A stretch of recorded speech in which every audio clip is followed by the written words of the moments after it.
last lecture of our session. This is some basic concepts of chemistry. So ये आज का हमारा last lecture है. Hope you all good and very fine. So चलिए start करते हैं कि आज हम लोग क्या क्या डिस्कस करने वाले हैं लास्ट चैप्टर पे, लास्ट लेक्चर पे इस चैप्टर के. सो पहले मैं लिख लेती हूँ topics of discussion.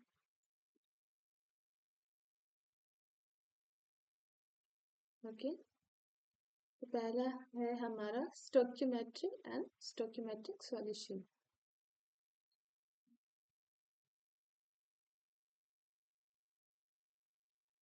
Stoichiometry and stoichiometric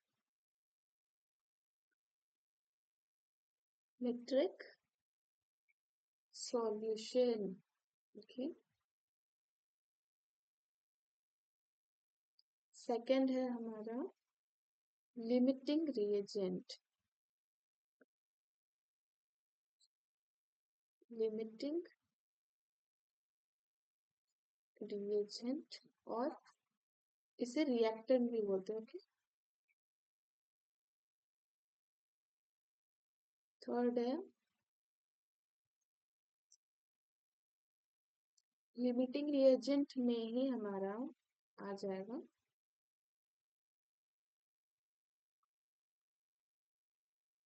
reactions बहुत सारे.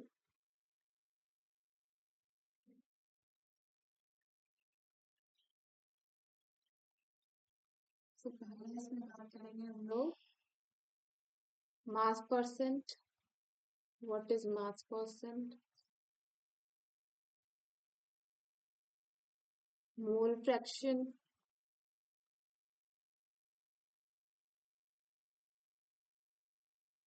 मोल फ्रैक्शन. थर्ड है मोलैरिटी.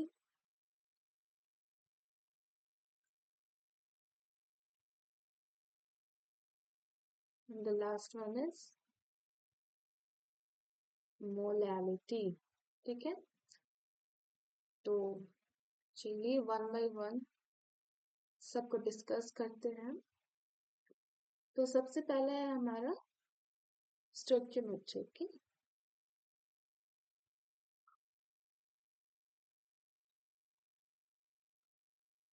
स्टोइकियोमेट्री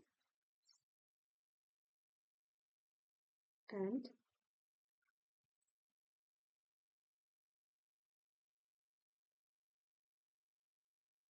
geometric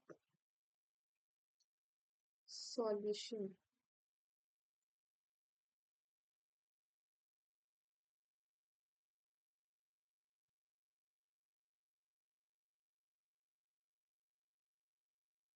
तो स्टोइकियोमेट्री में क्या होता है कि ये क्वांटिटेटिव रिलेशन से बताता है कंपोनेंट्स के बीच, और ये बैलेंस्ड केमिकल इक्वेशन में होता है. ओके, सो सबसे पहले इसको डिफाइन करेंगे हम लोग. Quantitative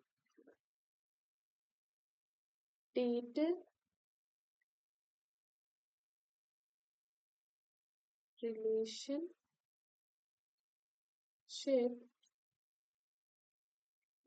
between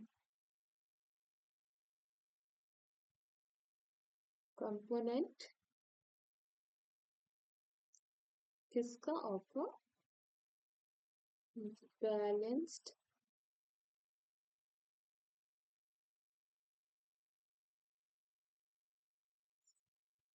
chemical equation. Okay, like मैंने एग्जांपल लिया, एग्जांपल से आप अच्छे से समझ पाओगे.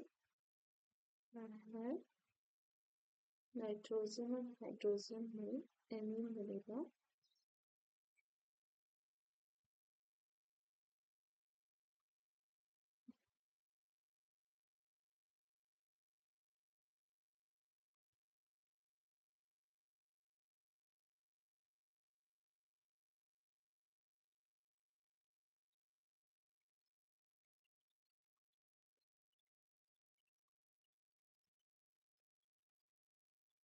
बैलेंस करते हैं। या नाइट्रोजन 2 है तो यहाँ पे भी नाइट्रोजन 2 होगा। 3 टू ज़ा 6 हाइड्रोजन है तो यहाँ पे हमारा इसको बैलेंस करने के लिए 3 लगा दें। 3 टू ज़ा 6 हाइड्रोजन हो गया। लाइक नाइट्रोजन का जितना मोल खर्च होगा उसका 3 गुना मोल हाइड्रोजन का खर्च होगा, और नाइट्रोजन का जितना मोल खर्च होगा उसका 2 गुना मोल NH3 का खर्च होगा। ओके, सो इसमें हम लोग कंपेयर कर सकते हैं कोएफिशिएंट के बीच, like moles of N2 divided by moles of H2 कितना हो गया, इसका 1 है और इसका 3 है, तो ये हमारा रिलेशनशिप हो गया इसके और इसके बीच का। ठीक है, एज इट इज नाइट्रोजन का हो गया और मोल्स ऑफ NH3 का, तो इसका 1 है इसका 2 है, तो ये दोनों के बीच का रिलेशनशिप हो गया। एंड लाइक हाइड्रोजन का भी हम लोग कर सकते हैं, हाइड्रोजन और NH3 का।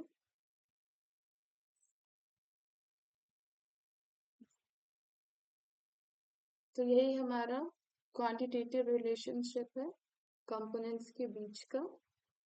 सो इसको अगर हम लोग डिफाइन करें तो इस तरह से डिफाइन कर सकते हैं।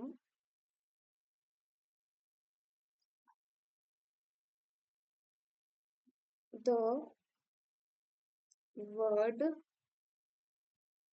एक्चुअली पहले तो हम लोग को बताना पड़ेगा कि ये आया कहाँ से है। स्टोइकियोमेट्री ये डिराइव हुआ है ग्रीक वर्ड से स्टोक्योन, जिसका मीनिंग होता है एलिमेंट, और मेट्रोन मतलब होता है मेजर, तो एलिमेंट का मेजरमेंट बताता है stoichiometry. Okay, so the word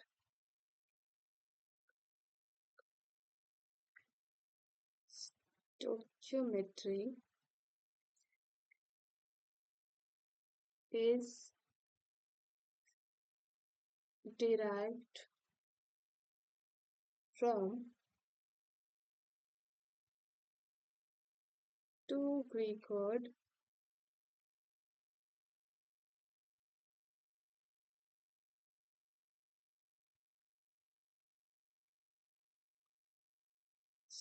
stoichio means होता है एलिमेंट,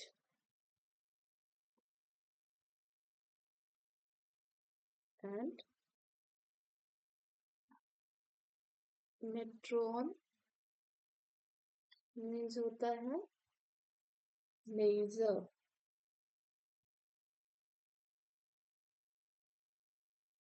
ओके, सो ये किससे डील्स करता है, कैलकुलेशन ऑफ मासेस या वॉल्यूम कह सकते हो उसको, किसके बीच, रिएक्टेंट्स एंड प्रोडक्ट्स। ओके, उसके बीच कैलकुलेशन होता है। सो अगर हम लोग कंसिडर करते हैं इसमें, let us consider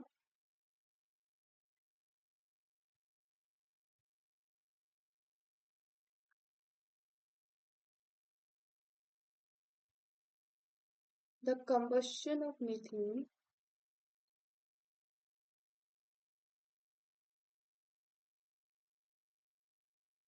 combustion of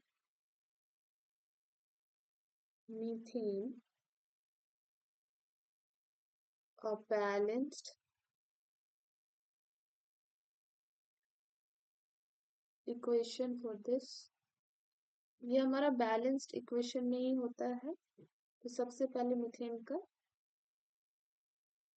product निकालते हैं, कंबशन में क्या प्रोडक्ट आता है, CH4 गैस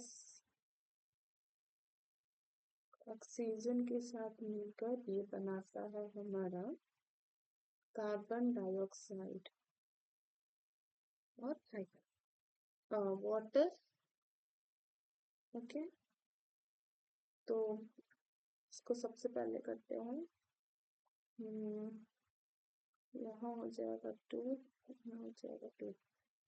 अब ये बैलेंस्ड हो गया, आप लोग चेक कर लीजिएगा। अब यहाँ क्या है, ये जो डाई ऑक्सीजन है और ये मीथेन है, ये हमारा रिएक्टेंट हो जाएगा। ये है रिएक्टेंट और ये है प्रोडक्ट। ठीक है, ये क्या इंडिकेट करता है कि सारा का सारा रिएक्टेंट और प्रोडक्ट हमारा गैसेस फॉर्म में है। ओके, सो इसमें देख पाएंगे कि जो ऑक्सीजन में जो 2 है और जो वाटर में 2 है, ये कोएफिशिएंट्स होगा। ठीक है, तो ये दोनों कोएफिशिएंट ही स्टोइकियोमेट्रिक कोएफिशिएंट होता है। सो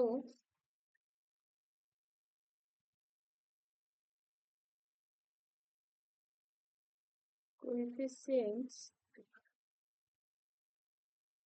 2 for oxygen and water as well are called stoichiometric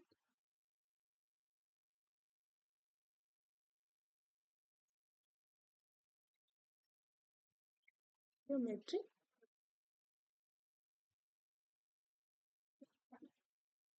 coefficient. Okay,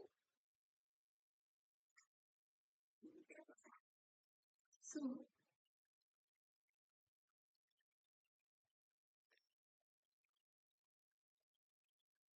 इसमें हम लोग लिख सकते हैं कि 1 molecule of methane reacts with 2 molecules of oxygen to give 1 molecule of carbon dioxide and 2 molecules of water. Okay, so 1 molecule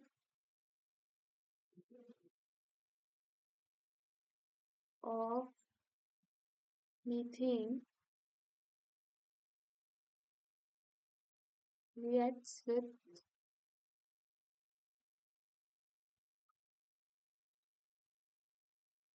2 molecules of oxygen to give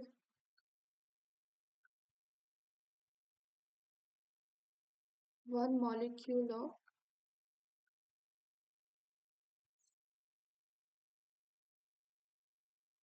carbon dioxide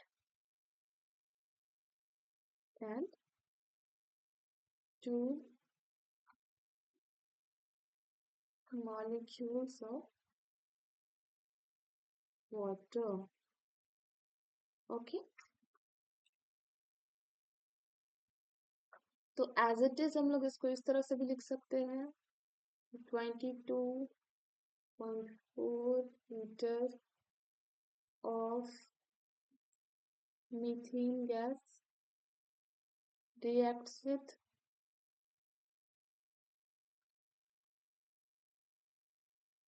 44 liter of oxygen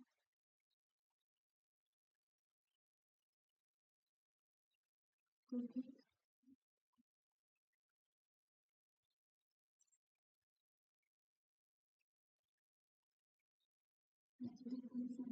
of carbon dioxide and 4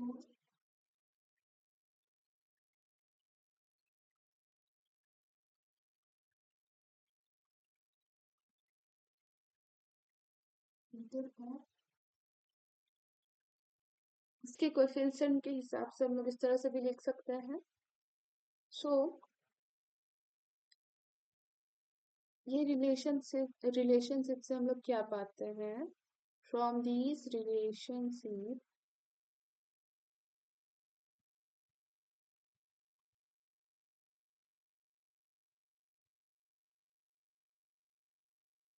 the given data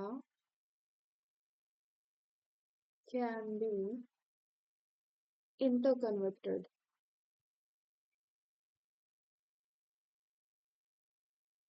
interconversion है like मोल से मास, मास से moles निकाल सकते हैं, number of molecule से moles, moles से number of molecules निकाल सकते हैं, like mass two moles, moles to number of molecules. So ये हमारा फर्स्ट टॉपिक कंप्लीट होता है। अब हम लोग आते हैं लिमिटिंग रिएजेंट में। ओके, लिमिटिंग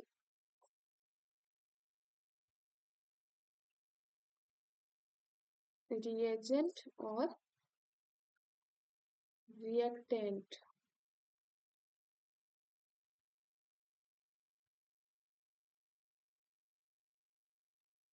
इसको शॉर्ट में हम लोग पहला भी बोलेंगे।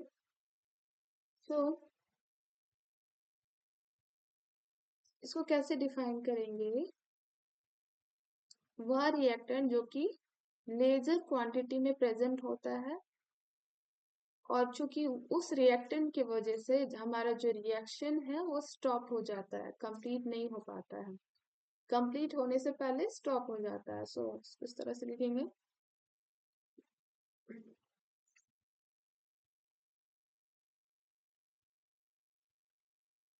it is the reactant which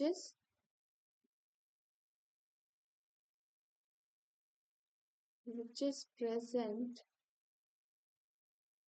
in laser quantity, laser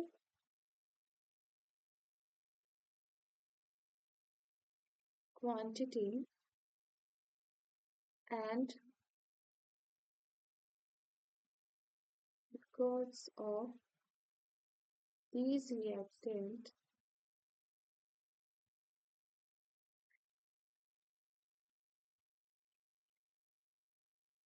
the reaction stop before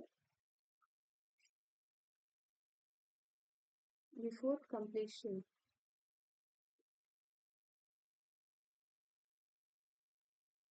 या लाइक हम एग्जाम्पल के थ्रू समझाते हैं। ये अगर ये दोनों रिएक्टेंट है तो हमारा सी प्रोडक्ट हो जाएगा। अगर 10 ग्राम है ए एज वेल 10 ग्राम बी है तो 20 ग्राम सी देगा। ओके, बट इफ अगर ये इफ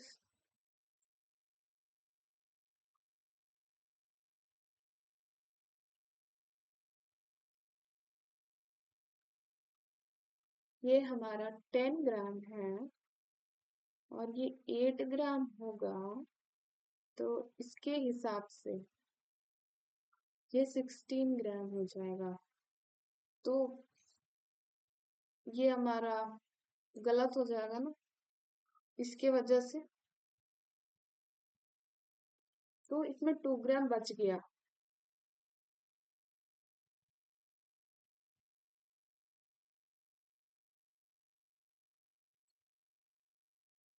तो ये हमारा बी नंबर, ये हमारा यही होगा लिमिटिंग रिएजेंट, यही हमारा लिमिटिंग रिएजेंट हो गया। ओके, सो इस तरह से हम लोग इसको डिफाइन कर सकते हैं।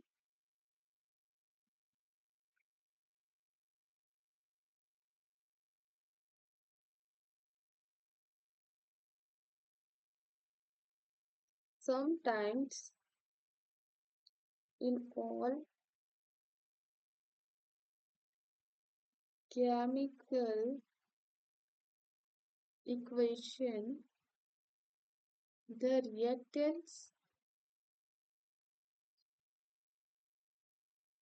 The reactants present are not the amount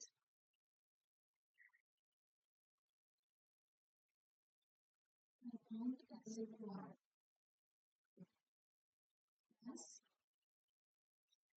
required according to the balanced equation. Okay.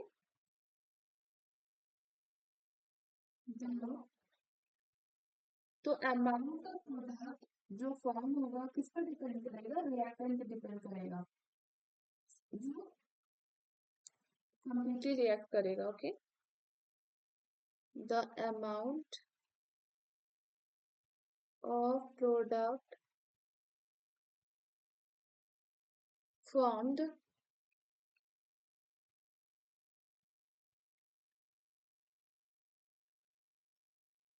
then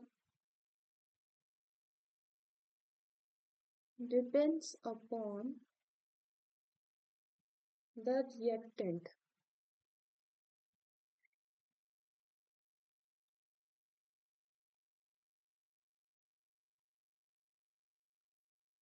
which has reacted completely.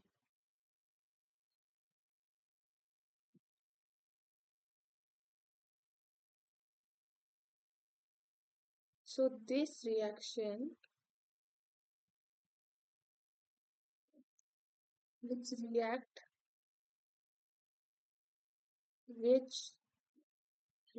completely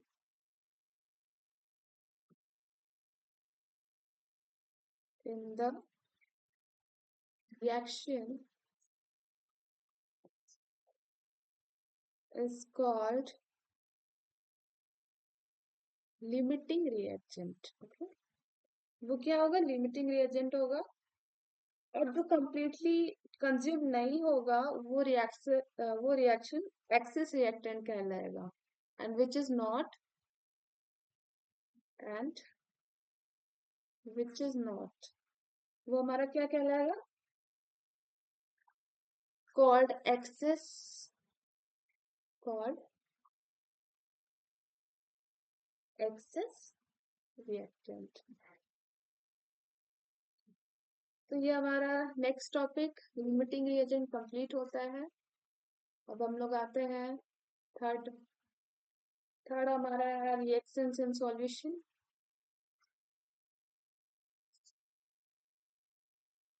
reactions in solution. Okay.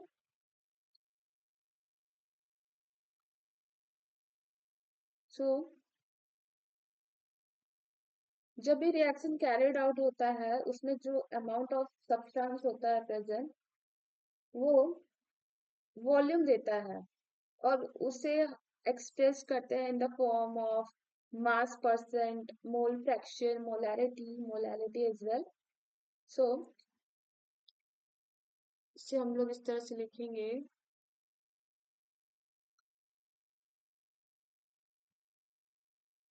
when the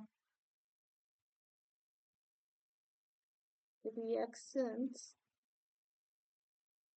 are carried out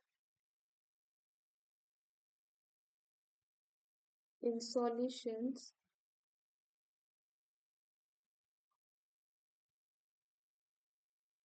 the amount of substance the amount of substance present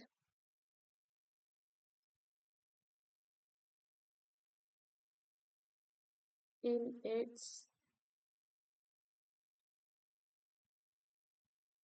given volume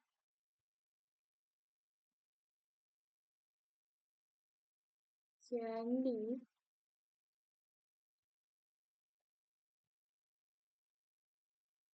expressed in any of the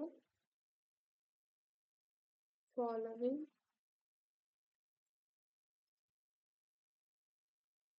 ways. पहला हमारा क्या है? पहला है मास percent, मास percent, okay, इसे wait percent भी कहेंगे और वेट परसेंट,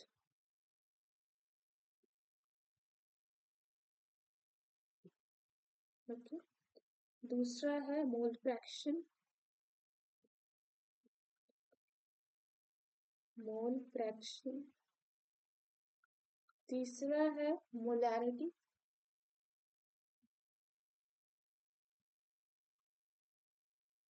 चौथा है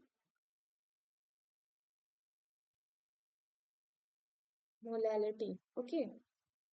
तो वन बाय वन डिस्कस करते हैं लोग। फर्स्ट है मास percent.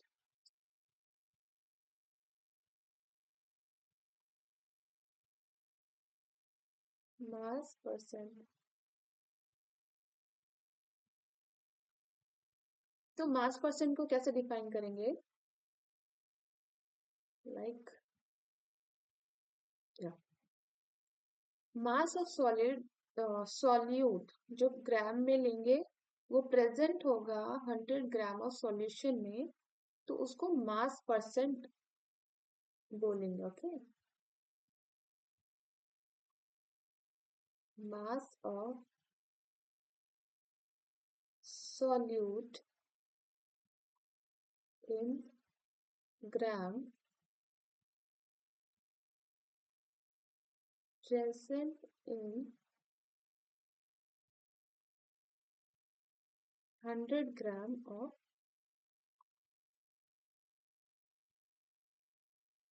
solution is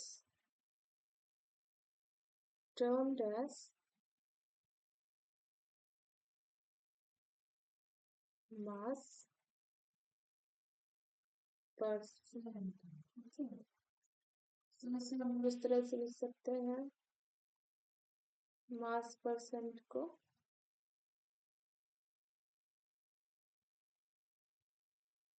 mass of solute, mass of solute,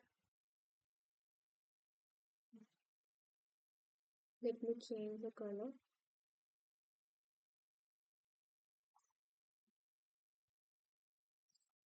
mass of solute divided by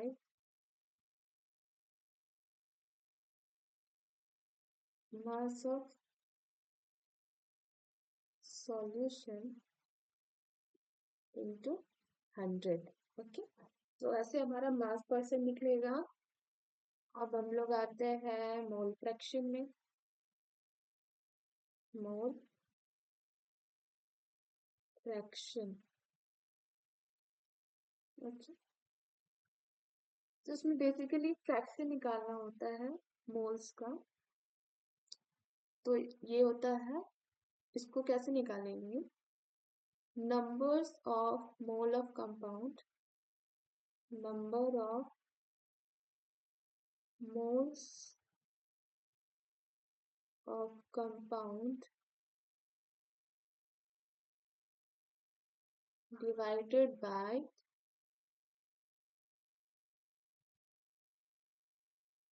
total number of moles of all the compound, total number of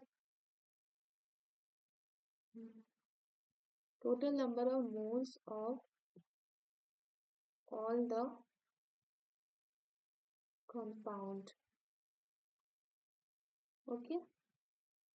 like अगर हमें solute का निकालना है number of moles, सो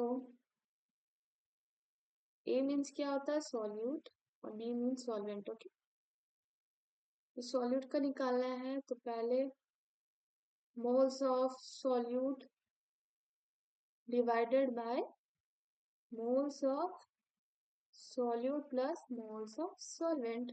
तो इस तरह से हमारा मोल्स ऑफ सॉल्यूट निकल जाएगा। एंड सेकेंडली हमारा सॉल्वेंट का भी ऐसे ही निकलेगा, मोल्स ऑफ सॉल्वेंट, तो moles of solvent divided by moles of solute plus moles of solvent. इस तरह से हमारा मोल्स ऑफ सॉल्वेंट निकल जाएगा। तो यही है हमारा मोल्स ऑफ फ्रैक्शन। ठीक है, अब हमारा नेक्स्ट है मोलैरिटी। नेक्स्ट है हमारा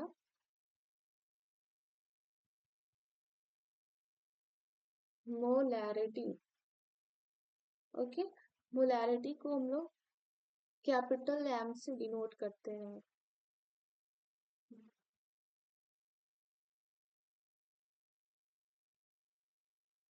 ओके, तो ये क्या होता है, number of moles of solute in 1 liter of the solution. It is defined as, very easy but very confusing between molarity and molality. So let me clear.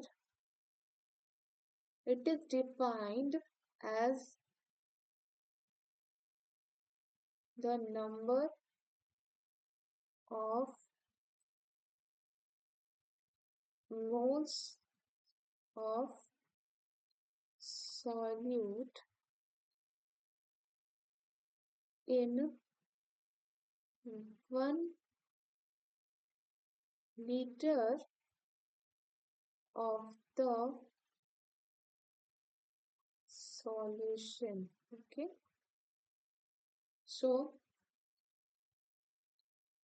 moles of solute हो गए इधर, moles of solute divided by volume of solution, volume of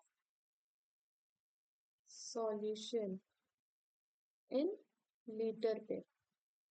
इस तरह से हमारा molarity निकल जाएगा। मैं एग्जांपल लेती हूँ कि इसमें वाटर है और इसमें मैंने शुगर ऐड किया। ओके, तो ये लेस कंसंट्रेशन में अगर मैंने ऐड किया शुगर, ठीक है, और यहाँ पे भी वाटर है, इसमें भी मैंने शुगर ऐड किया, इसके कंपैरिजन में मैंने ज्यादा शुगर ऐड किया। ओके, शुगर, तो ये मोर कंसंट्रेशन में होगा।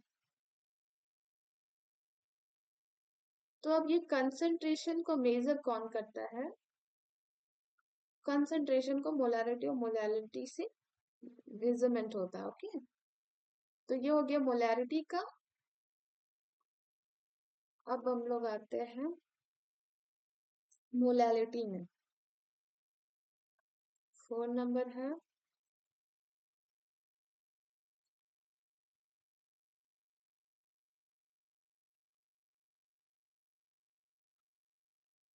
फोर नंबर है मोलैलिटी, और इसको स्मॉल m से डिनोट करते हैं। ये क्या होता है कि थोड़ा सा इसमें चेंज हो जाता है। It is defined as the number of moles of solute in KG of solvent. उसमें क्या था, मोलैरिटी में in 1 litre of the solution, और इसमें है in KG of solvent. Okay, so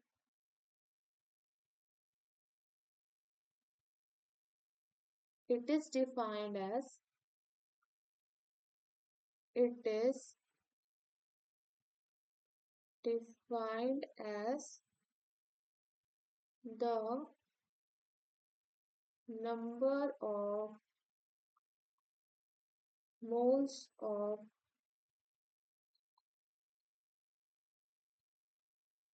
solute present in 1 kg of solvent. Okay, तो molality का क्या हो जाएगा? Moles of solute, moles of solute divided by mass of solvent kg में. Okay,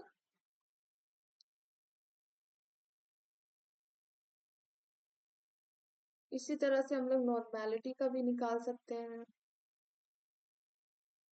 normality का n gram equivalent weight of solute, weight of